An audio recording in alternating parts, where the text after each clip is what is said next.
Okay, there's only a couple more things I want to talk about here in part two of the syllabus review. We're still just basically talking about basic classroom and behavior expectations.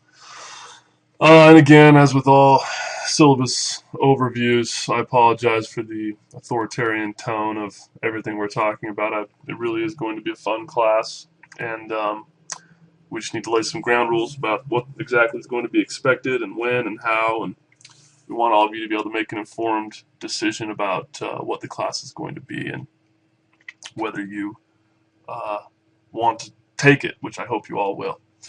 So the first thing I want to talk about here is netiquette. Those of you who have taken online classes in the past are all very familiar with the netiquette lecture. But it's doubly important in a class like this. This is a workshop class.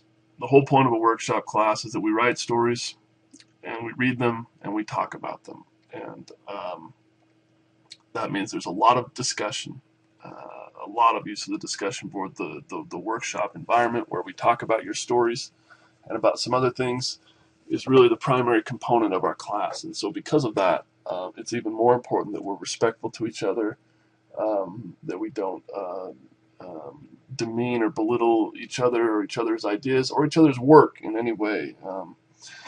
A lot of what we do in the class will involve you talking about people's stories and being critical of people's stories and being critical of the things other people say about people's stories. And you're going to need to be able to do all of that in a respectful way. And so that, as you know, if you've taken an online class, that's sometimes even more difficult in a situation where you're communicating through text because it's very easy to be, you probably all had this experience, to be taken the wrong way, especially if you're using sarcasm when there's no facial expressions or sound to go along with what you're saying. And so it's important to be aware of that, to be careful about the way you phrase things, and to make use of emoticons if necessary. So sometimes they're kind of silly, but they're actually very helpful when it comes to netiquette and when it comes to communicating clearly. I do want to say, though, that I don't want to emphasize this idea of being respectful and gentle with each other so much that it takes some of the fire out of our workshops. The whole point of a workshop is to debate, and to challenge each other's ideas and each other's comments. That's when workshops are at their best. And so I hope that there'll be a lot of energy, that the discussions will have to be really vigorous, that people will take positions on stories and defend those positions. But we just need to make sure we do it in a respectful manner.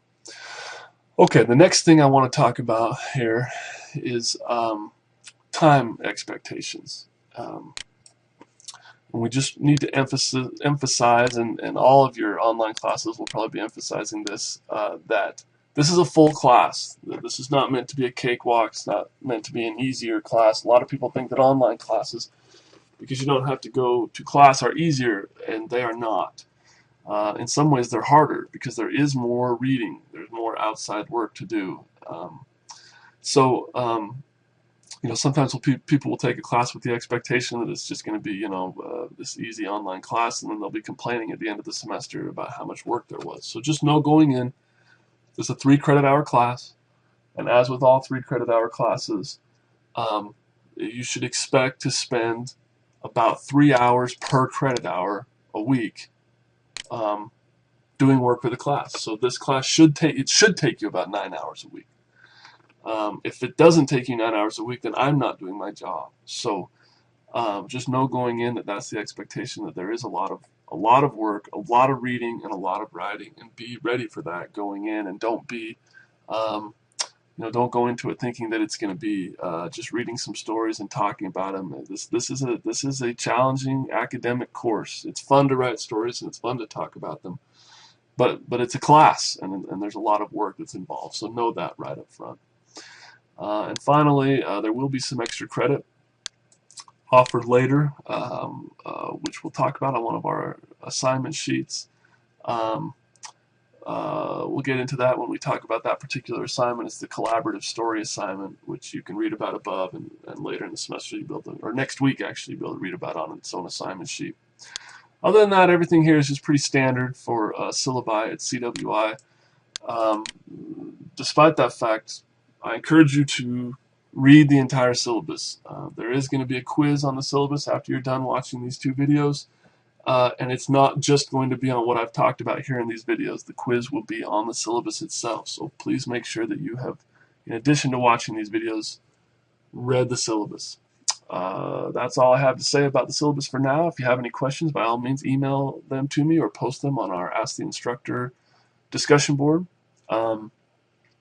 Again, I'm really looking forward to the class. I think it's going to be a lot of fun. I'm glad you're all here and taking it. I do want you to know exactly what it involves, though, and make a decision right now about whether you feel that you can give the class that kind of attention this semester. So outside of that, we'll look forward to getting started with things next week.